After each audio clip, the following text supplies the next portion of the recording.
I have to agree. It is a sad case where we actually have to talk about this.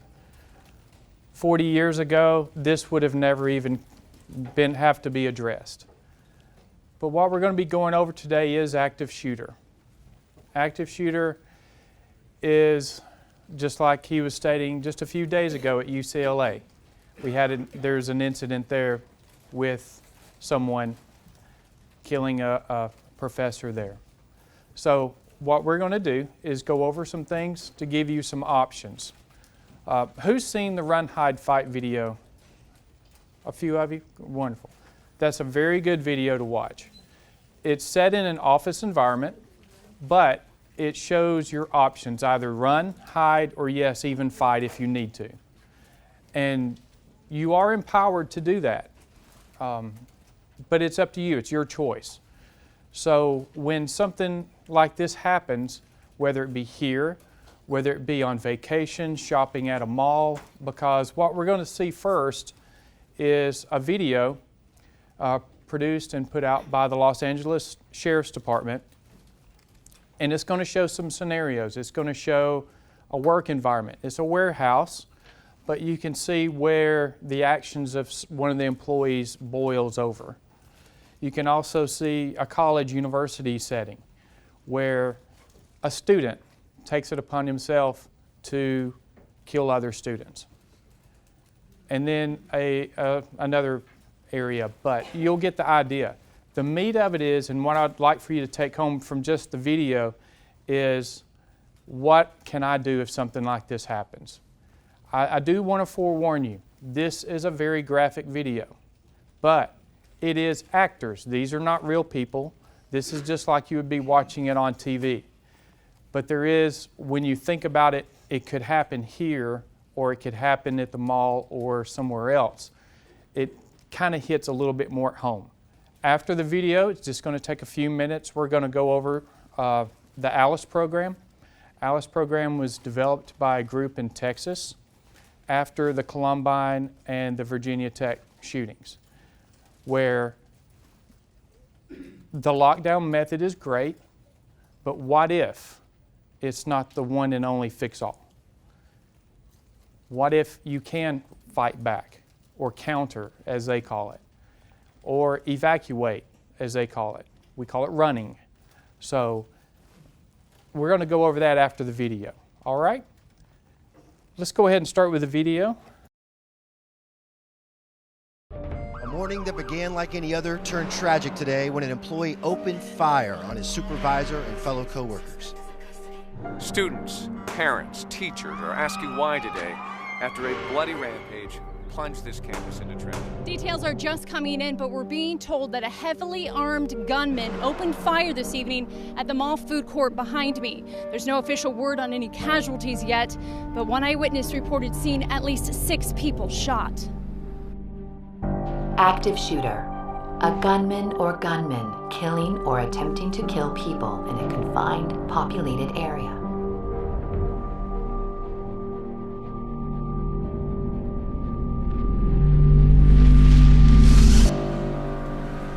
You gotta get some sleep. You're looking like a vampire. You sleep. You ain't got no babies at home keeping you up. What the hell? Ah, Sim again. We've tried. I'm sorry. We're gonna have to let you go. Active shooter killings are a tragic, unpredictable reality, and one that's becoming more common. Since 2006, the U.S. has averaged an active shooter event with 4 or more deaths every 2.9 months. Even though the number of active shooter events has been increasing, your odds of being involved in one are still very slim. But just like fire drills and earthquake preparedness, making a plan in advance can make all the difference. Yeah, but lizards live in tanks. I mean, it's probably fine. If you do find yourself in the middle of a senseless attack, the why doesn't matter. Hey. Hey, buddy. Hang on, something's happening. What matters is surviving. On average, 20 mass shootings take place in the U.S. every year. Killers usually choose their victims at random. They look for easy targets. So the harder you are to see or to hit, the safer you are.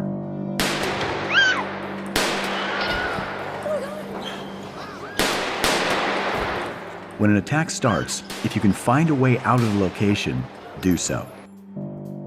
Get out. If you stay calm and think clearly, even in the middle of a life and death event, you improve your chances of making it out. Visualize your movements in advance. What are we gonna do? Look at me. I can get us out. Stay behind me. Stay down. Use cover, something that will stop a bullet, and concealment, something that at least keeps you out of sight. Attention South LA units, code 3 response needed regarding a 245 DSV 417. This will be at the Town Center shopping mall. Suspects wearing a face mask, possible body armor. Use any available means to get out, including emergency exits or windows. Most restaurants and retail locations will also have exits in the back, through kitchens or stock rooms.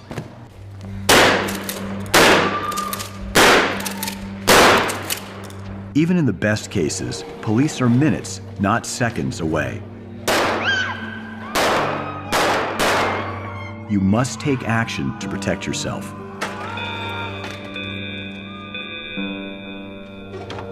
Okay, everybody stay calm. It's probably just a drill.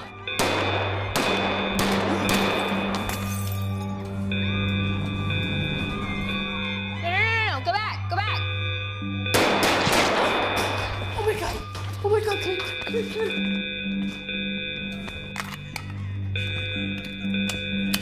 If you can help others without putting yourself in unnecessary danger, It's gonna be okay. do so. It's gonna be okay. What's your name? Lori. Lori? It's gonna be okay. If you can't move safely to an exit, get to a room or a confined area you can lock down. Then secure the location.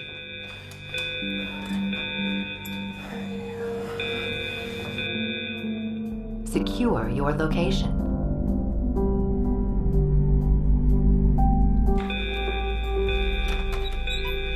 Oh my God. There's somebody shooting. Everybody stay calm. Remember how we train. Everybody get in this corner, away from the windows. Get the emergency bag from my desk. Help her. Drywall won't stop a bullet, but there are steps to take to stay safe. Lock or barricade the doors, turn off the lights, move away from any windows, and silence your cell phone. The other door doesn't lock. Move desks or anything, just block it. A modern emergency bag can include a first aid kit, gloves, emergency plans for the building, and casualty cards to alert first responders to any wounded victims.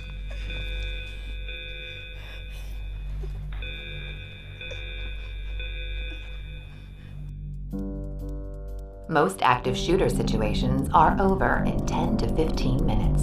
Attention Lakeway units, code 3 is needed. Red 245 GSV 417. It's going to be at Alexandria College. Multiple victims down.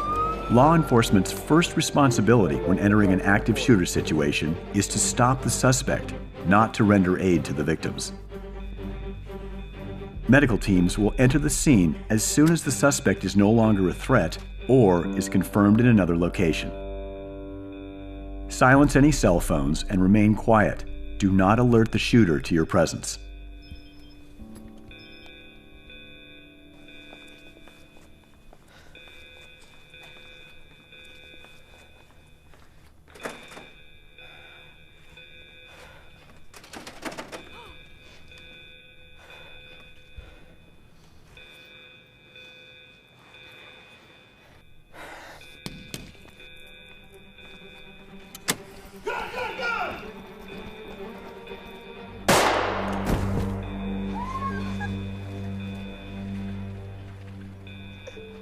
Sheriff's Department, is there anyone inside? Red card.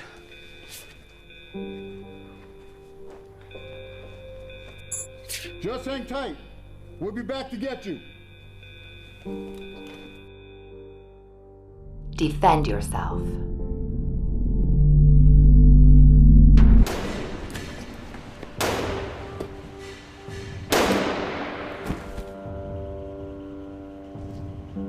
If you cannot escape the location and you can't shelter in place, you may have to defend yourself as a last resort.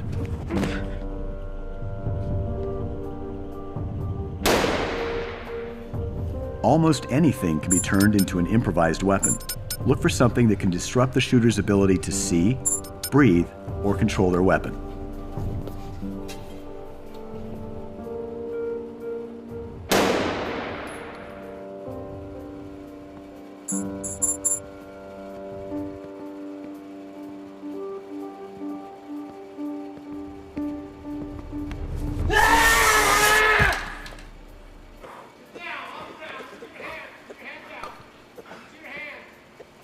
When law enforcement arrives, they are going to be in a heightened state of readiness and awareness, looking for any aggressive movements.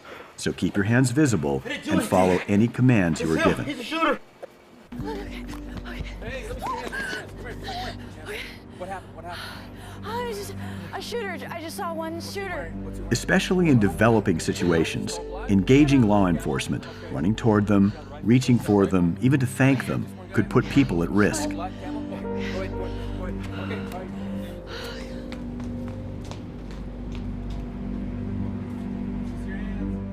Surviving an active shooter.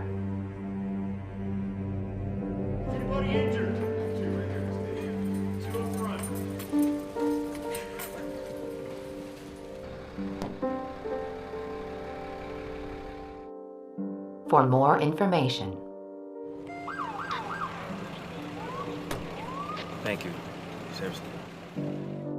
visit activeshooter.lasd.org.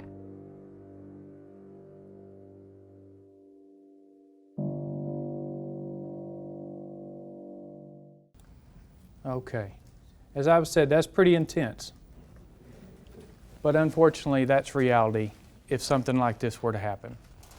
But knowing your options, again, going back and knowing your options, you have ideas on what you can do.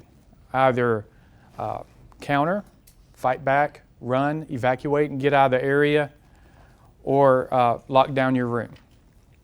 Again, this is the ALICE program, which stands for Alert, Lockdown, Inform, Counter, and Evacuate. It was developed by these guys in Texas who wanted to give more options to people. What can we do other than just locking down the room? What is an active shooter, violent intruder emergency? Just like it was talking about in the video, it is one or more people essentially trying to kill as many people as possible, to break it down. The human mind is an amazing thing. It can be extremely powerful. It can make physics problems and put physics problems together and solve world problems. Or it can snap and it can kill people. It's amazing. So, at the hospital, I'm the sergeant over police operations in the hospital. We have come to an agreement that we change it from active shooter over there to an active threat, because we understand that somebody can come into the hospital or anywhere that you are with something other than a firearm to kill other people, whether it be a knife, a sword, a pitchfork, anything that they can use in order to hurt and kill as many people as possible. It's still an active threat. It's still considered a violent event. The FBI put together some statistics from the years 2000 to 2013. We haven't gotten 14 and 15 yet, but as of today, this is the latest figures that we have. In these 13 years, there were 160 incidences, averaged 11.4 annually in those years. 1,043 people were either shot or killed, and you break it down even more, 486 were killed in these 160 incidences. 557 wounded. And this is straight from the FBI. And they're more than happy to share these numbers with you because they compile every police report that is ever written in the United States for figures. If you notice, in this pie chart, for those of you that like pie charts, the biggest area is commerce. And then you have education as the second. At the bottom we have healthcare. Let's see, residences, open spaces. Which do you think of these apply to UAB? All of it. All of it. When you think about it, we do have commerce. We have stores on campus that we can go to, the bookstores, the coffee shops, that kind of areas. Education, we're sitting in a classroom. Healthcare, we have a world-class hospital that that I get to hang out with over there. Government, we're a state facility. We're a state institution. So really, truly, all of these encompass UAB. If you notice, for the line graphs here, there was a huge spike at 2006, and it's been growing ever since. The mindset of people are changing. The mindset of people nowadays, or let me rephrase it. When I was young, if I had a problem with somebody at school, we just fought it out with our fist, get a broken tooth or a nose or something like that. We all go to the principal's office, it's over with, and probably get home and my dad will take care of it from there. Didn't have any problems with that. But nowadays it's different. It's a different mindset. It's a different culture. If someone disrespects this person, they will shoot them. I have personally seen lives lost over $10 coming into the back of the emergency room. It's sickening. $10. Because he owed this guy $10 for a dog. Didn't pay him. He disrespected him by not paying him. He shot him. $10. Is human life worth more than $10? I believe it is. I believe it is. But if you notice the spike, a lot of theories on this, a lot of theories about video games, movies, media, the promotion of this type of mentality, of this type of culture. That's theoretical. It's hard to pinpoint because they're all different. All shootings, all of these serious events are dynamic. Every one is different. There is no cookie cutter. There is no, this one is like this one. The only common thread, according to the FBI, my wonderful friends at FBI that I get this stuff from, the only common thread is a human being trying to kill as many other human beings as possible. That's it. That's it. It goes from the two young men, which I've refused to name their names, at Columbine, or the young man at Virginia Tech. I refuse to name his name. I will not give them the notoriety they're looking for. I will not. I refuse. It starts there, but it goes into other facets. UAH, our sister university in Huntsville. Dr. Amy Bishop. Normal, average meeting. Decided these people ruined her. I'm going to kill them. And she did. She shot 6 people, killed 3. Other 3 got to go home, even though they're changed forever. All right? By the decades, you see the 2000s, the 90s, the 2010s, and we're only a little over halfway through the 2010s, and you see where the numbers are right there. How it ends. As we saw in the video, the young man in the college area, university setting, committed suicide. The other one, in the warehouse distribution, whatever it was, another coworker took him down with a fire extinguisher. But if you notice on this chart here, 40% die of suicide because they see us coming around the corner. They refuse to be taken out by the police. They'd rather go down by their own hand. So 28.1, which is a little bit lower, get taken out by law enforcement exchanging gunfire. 13.1 is unarmed citizens safely and successfully taking them down. That is you. And yes, this is empowerment, where you can fight back. So that way you and your colleagues can go home at the end of the day. It is okay. Don't get out of the mindset of victimization and be empowered, because I like going home to my family at the end of the day. And I'm sure you do too, your loved ones, okay?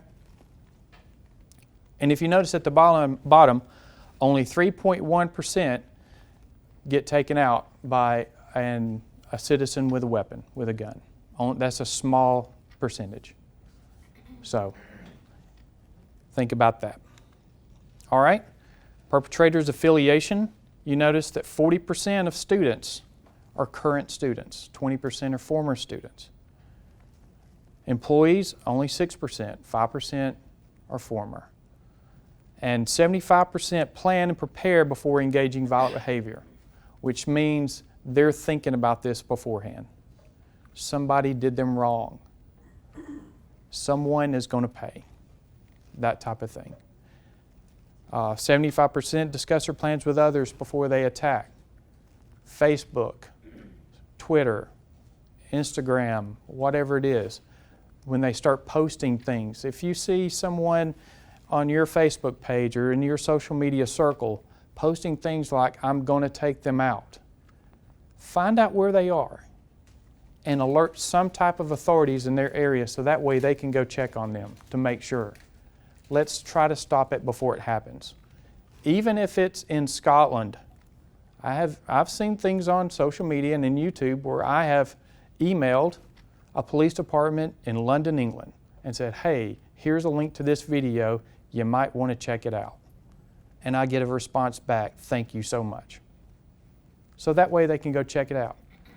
It is a big world that we live in, but it's wonderful now that we can communicate instantaneously through email and messenger.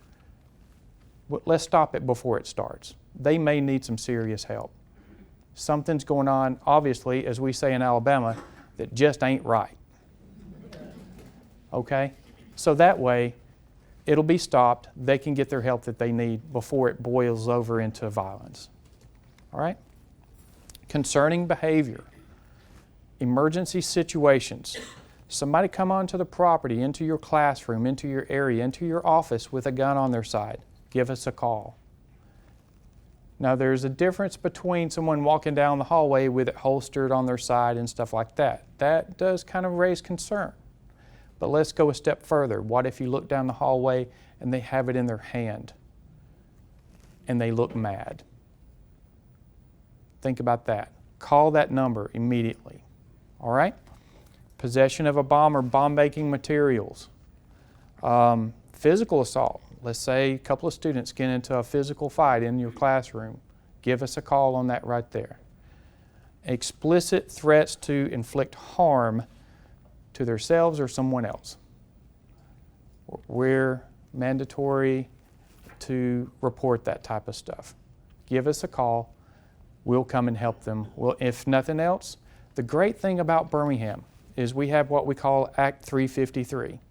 And Act 353 states that if someone has a plan, voices either homicidal or suicidal thoughts, we can detain them and take them to the emergency room for help. They're not under arrest, but we're going to take them to get some help. And that's a wonderful thing. A lot of places don't have that. The great thing about Alabama is we do for the larger metropolitan areas. So we can use that. All right? But that's our emergency number. Also, put this number in your cell phone, because if you're outside of a building away from the UAB phones and you can pull your cell phone out, you can call us directly right there. If you dial 911 from your cell phone, it goes to Birmingham through the cell towers and they'll have to transfer you to us. That takes time. Yes, just a few seconds or something like that, but when you need help, you want instantaneous help. All right? Concerning behavior that's non-emergency, let's think about some of the things, behaviors that people exhibit that's non-emergency. Okay, like for instance, increasing risk of violence or significant disruption to others, a radical change in their behavior. What if you have someone that works with you, a student in your classroom? At the first of the term, they are calm, they're collective, they're model students. And then halfway through, all of a sudden they're quiet. Their whole demeanor and personality has changed. That's something that's non-emergency, but something's concerning, all right? Aggressive or irrational behavior. What if you say something like, hey, you can't do that in my classroom, or you can't do that around here, and they just explode over the most minuscule thing? That's an irrational thing right there. Severe depression, inability to control that anger. Overreaction, just like I was talking about, somebody that just the smallest thing will set them off. Or stalking. If all of a sudden one of your students says, hey, my ex-boyfriend or ex-girlfriend, I've seen them every day here, sitting out on the bench, staring me down. That's concerning, especially when that person is from Florida. And it's possible. It's possible. Give us a call. We have a great threat assessment team now, the CARE team, that addresses students' concerns and our concerns about, or your concerns about, people that exhibit this type of behavior. We can pull them in. They can talk to them. What's going on? So we can get them help. The stalking thing, we can get them help. Find out what's going on about this person coming up or coming down from wherever they are and stalking them. That's weird behavior, okay? How to report it. If it's non-threatening type stuff, the students, if you call the student affairs at 59509, they can help with that. Employees, call your HR rep. Find out who your HR rep is. Call them, say, hey, we've got this person that's doing this, especially since you're a supervisor. So that way we can come in with a threat assessment team. And it's not just police. There's a police officer on the team, but it's other people throughout the university that come together to help these people.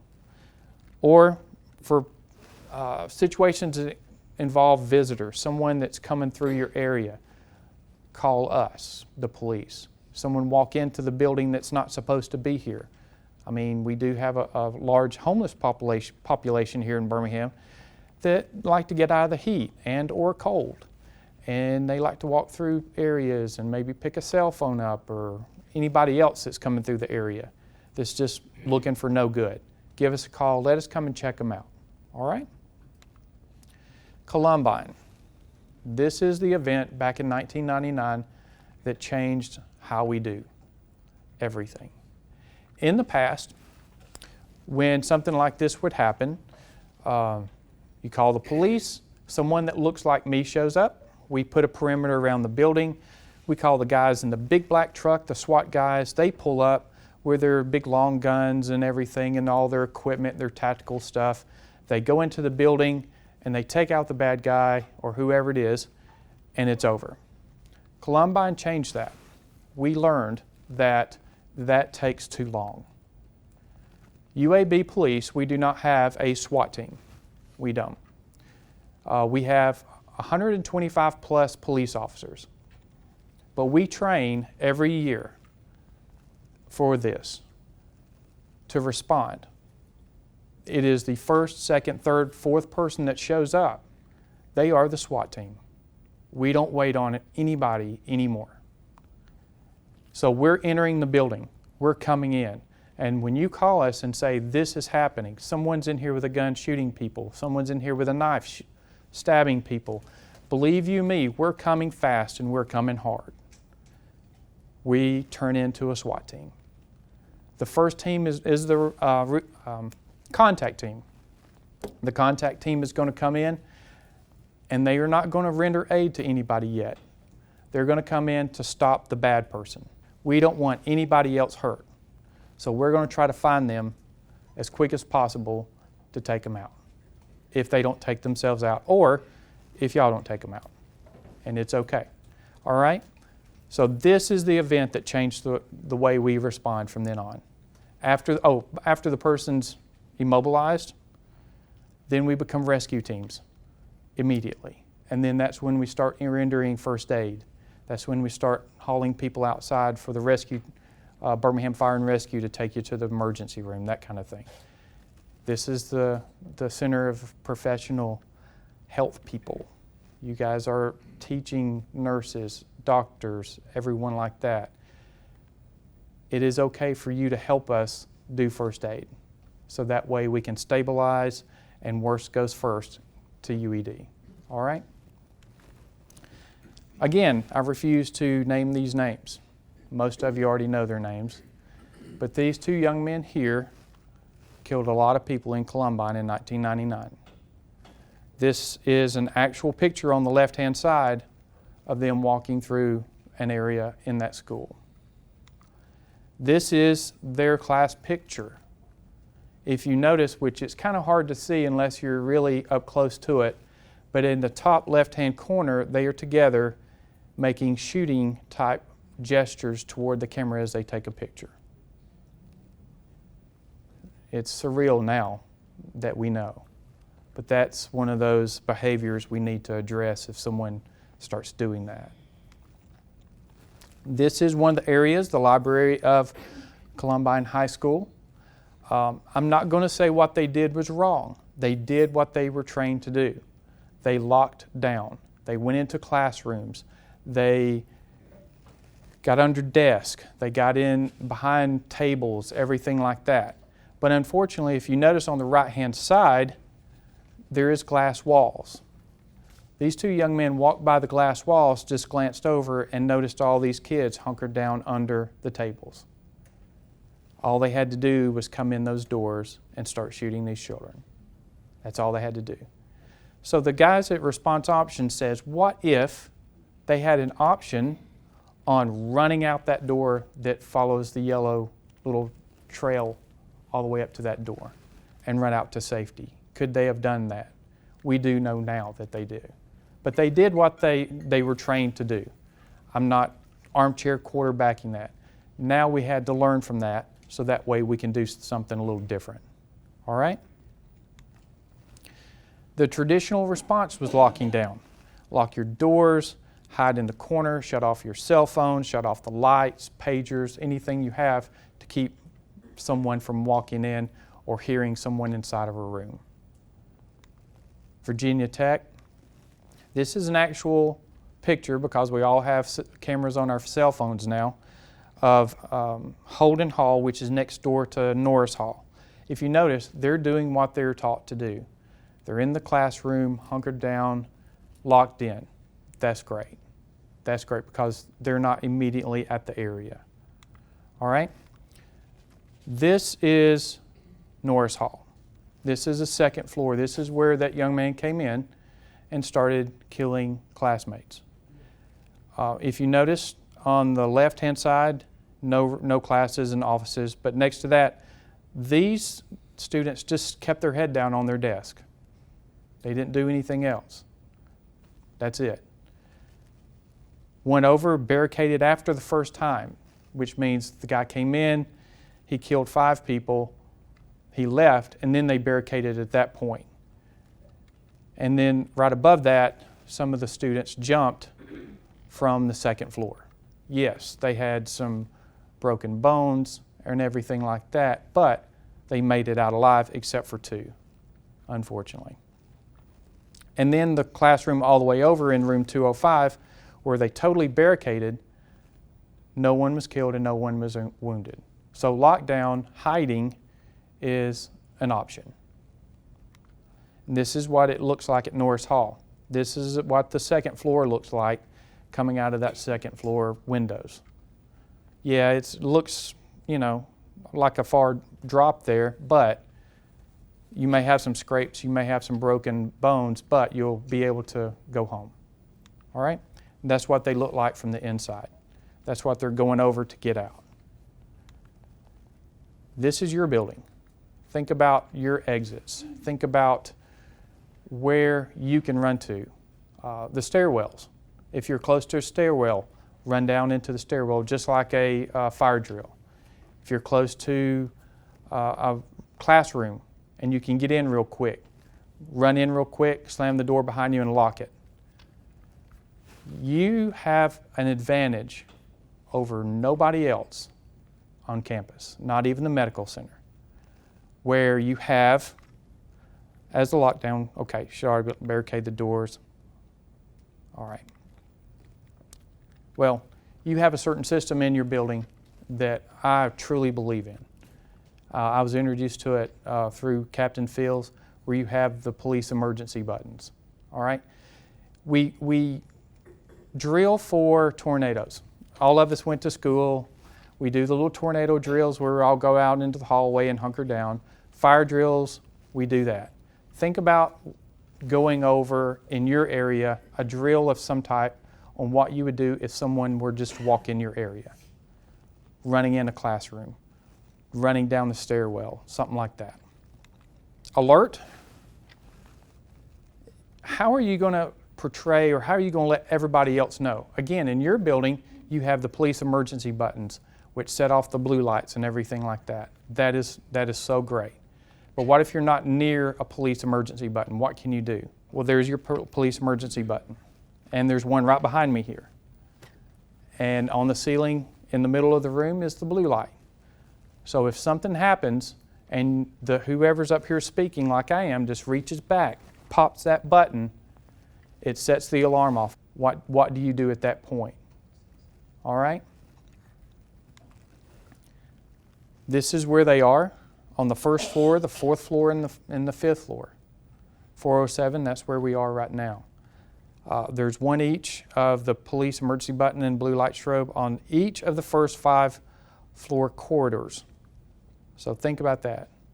Know where your police emergency buttons are. I hope this system grows campus-wide. I really do. So that way other people will have the advantage that you do. All right? Code words. Like I was saying, what if you're not near a police emergency button? What are you going to do? In the hospital, if something like this happens, we call it code silver. Code silver, well, we have gold, brass badges, but they say that's more like a police badge, a silver badge. But if you have visitors or students in your area that don't know what that means, they don't know what to do. So we recommend to avoid the code words. The funniest one I've heard yet is code brown at the rec center. So if you can imagine someone calling out a code brown at the pool, you know, that's gross. But somebody's going to go over there and try to see what's going on. It's like, ooh, that's gross. Let me go check it out. All right? The main thing is to keep people away, alert them so that way they can start their mindset. There will be a delay because if I say gun the first time and screaming it, and it'll be the tone of your voice that's going to let everybody know you're serious. Trust me. It's involuntary. If I scream, God, you know, like that, people are going to say, oh my gosh, what? But if I say it 3 times, the second time, oh my gosh, he just said gun. Third time, holy, he just said gun. It's the way our brains work. We're human. So if you have to say gun, gun, gun 3 times, or scream knife, knife, knife 3 times, so that way it sinks into everybody's brain, that way you can do what you need to do at that time. Locking down, coming in here.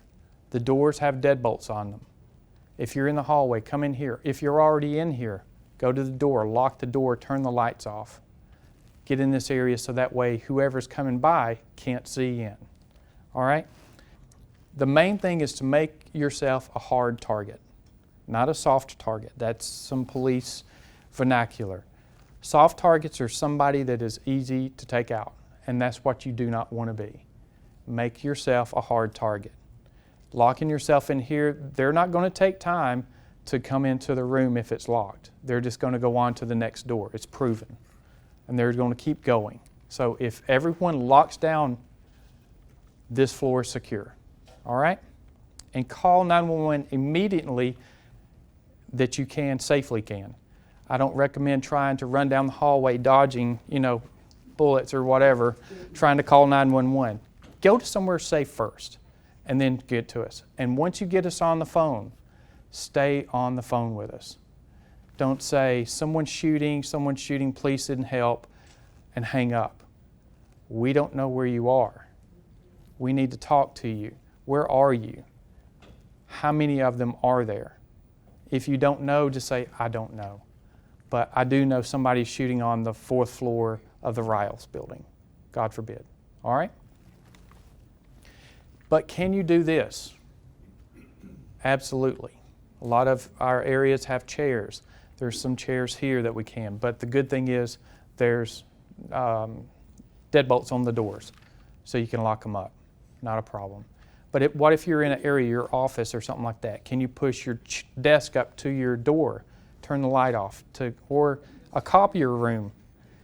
You'll be amazed on what you can do when your adrenaline dumps. We've all heard the stories of mamas pushing cars off of children and from wrecks. You can do it. Trust me. Don't limit yourself.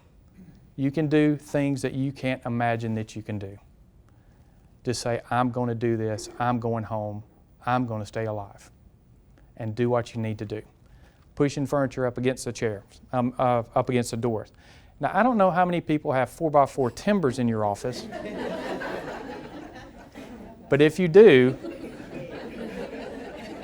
that's an idea, all right?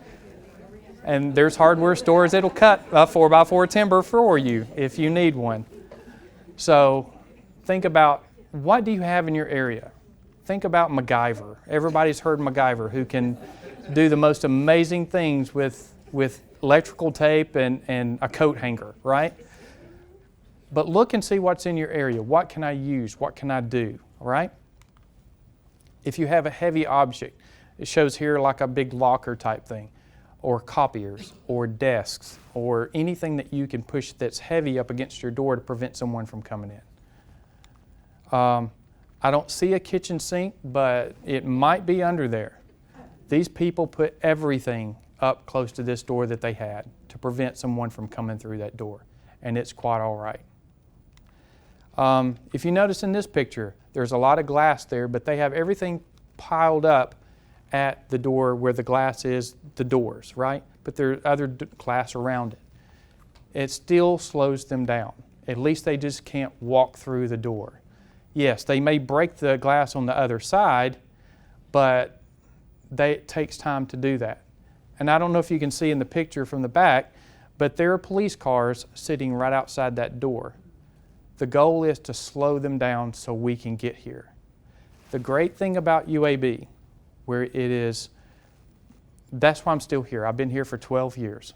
I was an account manager at a marketing firm before this. I did this to reduce my stress. So, and that's the truth, really, truly. We have 125 police officers plus. We have approximately 25 police officers per shift. Our response time is better, in my opinion, than anybody else. It may be 2 minutes. It may even be 1 minute before we get here. That will seem like the longest minute in your life. It will seem like hours. But trust me, we are coming. And we are bringing friends. Lots of friends. Okay? Birmingham is going to be coming because they listen to our radio system. Oops, sorry. They're listening to our radio system. Jefferson County Sheriff is coming. They listen to our radio system. We say some magic words on our radios, and everybody comes. Homewood will be on their way. They will do some Evel Knievel over Red Mountain to come and help us, I guarantee you. But they're going to be coming. FBI is going to be coming from North Birmingham. And believe it or not, the Secret Service is hidden, secretly of course, right here in Southside. And they will come and help us too. I guarantee you. I guarantee you. So we have lots and lots of friends. So, slow them down so we can get here. All right? What if you're in an area that are no locks on the doors? Let's say you're in another classroom building or somewhere else, at the mall, on vacation, on a cruise boat. Look at your area. I don't want to promote paranoia, but awareness of your surroundings. All right? If you notice, there's 2 doors right here that open up with these handled door openers, right? What if you get a belt, wrap it around there? Think MacGyver again. Think MacGyver. All right? You can do that. That'll prevent them from coming through. These type of doors with the push bars on them, what if you use that same belt and wrap it around those little pipes right there, or your tie? You know, yes, I wear ties away from here sometimes, and I love my ties. But if it's my life and the life of my friends and people around me, yes, that tie will come off and I will wrap it around there. If I don't wear a tie and all I have is my trousers on, yes, I will take my trousers off and wrap it around there to prevent somebody, and tying them to prevent somebody from coming in, okay? My life is more important than my pride at that point. All right? Scissor doors. You notice when you come in, there's a scissor opener at the top of the doors. If you notice, he's got the belt around that scissor. So that scissor cannot open with that belt around it. Therefore, that door cannot open. That's a great tool right there. All right? Door stops. It might slow them down a little bit, but chunk a door stop under there, and that hopefully the carpet will grab it and prevent them from trying to come in. Whatever you have. Again, think MacGyver. All right? And Fighting Chance Solutions has these little things right here. They make, they're metal with red, and you can put them right on those little scissor things to prevent doors from opening up. So it's instantaneous. You don't have to worry about holding your pants up if you take your belt off. All right? Holding a belt right there around the door, standing to the side. Just think about what's around you. What do you have to use? Also, computer cords. If you look on the back of your computer and pull the power cord out from the back and unplug it from the power strip, you can wrap that around there, or whatever you have else in your room. Know your locks and your doors, because there's some that deadbolt like this, and then there's some that have other ways of locking. Know your locks of your doors. If you notice this is a magnetic lock. Those right there, you have to swipe in order to get them. They're all over campus here. So that will prevent somebody from coming in right there, except for one thing. What do you think that is? What will automatically open that door? Fire alarm. We don't ask people to hit the fire alarm. Number one, it's loud, so it's kind of hard to hear other people talking. And number two, it disengages all the magnetic locks. And that's fire code, so that way everybody can get out. All right? I wouldn't recommend it. Now, if it happens, it happens. And we have to work around it. So I wouldn't recommend to purposely hit it. Again, you guys have the great police emergency buttons here, so that's a good thing. All right? Inform. Think about letting everybody else know what's going on. Again, you have your police emergency buttons. You hit that, it instantaneously lets everybody know something's happening in the building. That's awesome. Counter. And I ask this question in the medical center a lot because they are sworn to protect human life, preserve human life. Is it okay as a UAB employee to pick up a fire extinguisher and hit the head of someone else that is trying to shoot one of your colleagues? Yes. Absolutely. Absolutely. Please, your colleague will thank you because they may be able to go home. And we have all heard the pass method, pull, aim, squeeze, and sweep. Well, it's okay to sweep it right upside their head and take them out because you are defending the life of another person. They will be able to go home. We're all going to be shook up. We're police officers. We're hardcore. This is what we do. But in our fear, we're still coming in. So what I'm trying to say is, we're scared too. So what we have to do is what we all have to do in order to defend each other and ourselves. All right? Think of it that way. So yes, it is okay to fight them with everything you have. All right? Simple proactive techniques, noise, movement, anything like that. Objects, books, nursing books, Medical books are the thickest books I have ever seen in my life, and most expensive. My first wife went through nursing school. I helped her. I should take the NCLEX. But the books are massive. Is it okay to throw them at him? Absolutely, or her. But what's the first thing they're going to do when all these huge books go flying at them? Not in the face, not in the face. They're going to protect their head. It's just a normal reaction.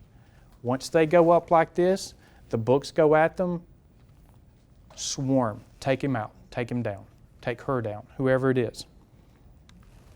This is the swarm, and it's exactly what it sounds like. It looks like a swarm of ants just pounced on somebody, right? And that is quite all right. Do what you need to do.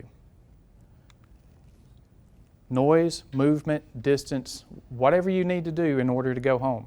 If you are escaping, you're running away, zigzag, because it's hard to hit a moving target. Police officers, we're very good at shooting at a piece of paper that is not moving. But once it starts moving, it's harder to hit. It's harder to hit. And according to statistics, even professionals will miss 80% of the time shooting at someone that is shooting back at them, moving. So, in saying that, someone that is not like a student, well, someone that is like a student or someone that's not a professional, they're going to be even less. So if you're moving, if you're throwing things at them or you're throwing chairs at them, whatever you have, it's harder for them to hit you. Just like the young lady that was running in the video. Yes, she got hit in the leg, but she was still able to get away. All right? This is an actual picture of a gentleman taking someone down at a school. If you notice, I think they're drawing and quartering him, but he's down, he's out. These men took it upon themselves that no one is going to get hurt. Pulling a leg, whatever else they're doing. But they're countering, they're fighting this guy to make sure nobody else is hurt. Which goes to prove, let's say you take him down, her down. What do you do with a gun? Get it away? Okay, that's right. Just keep it away from him, but do not pick it up. Do not pick it up. Get a garbage can, sit on top of it. Sit on top of the garbage can so when we come around the corner, have your hands up, fingers extended with nothing in your hands. So that way we know you are not a threat. Right. Because the last thing we want to see coming around the corner is this. In our minds, somebody else is about to die. Even though we don't know that this is the bad person. So the best thing to do is leave it on the floor, put a garbage can on it, sit on top of the garbage can if you need to. Also, you do not need your fingerprints on a murder weapon. Our friends at the FBI will need to ask you a lot of questions. They call it questioning. I call it interrogations. All right? And that's along. Plus, you do not, like I said, want your fingerprints on a weapon that it's going to Quantico, Virginia. And that's where they end up. Because they analyze everything. The FBI is amazing and how intricate of everything they put together. So that way we can all learn from other incidences, right? Again, what can you use for a weapon? MacGyver. Just think, what can I use? All right? Evacuate, that's the running. Get out of town. If you're close to a fire escape or if you're close to a door or whatever, go out. If you're on the first floor, and I know UAB loves these windows, but if you can throw a chair through a window, lock the doors to get out. I wouldn't recommend the second, third, or fourth. No, that's a bit of a drop. But if you're on the first floor, is it okay to bust a window so everybody can escape out the window? If all the shooting is going on out here, absolutely. Do what you need to do to get out of here. But providing you with the ability and the authority to evacuate is okay. And it reduces as many targets for this killer as possible. All right? Assess your area. How do your doors lock? Do they lock? Which my understanding, they lock very well here. You guys have deadbolts, which is awesome. Can it be barricaded? The windows, good and bad. Up here, I wouldn't go out a window, first floor. Sorry, UAB, but that glass is going out.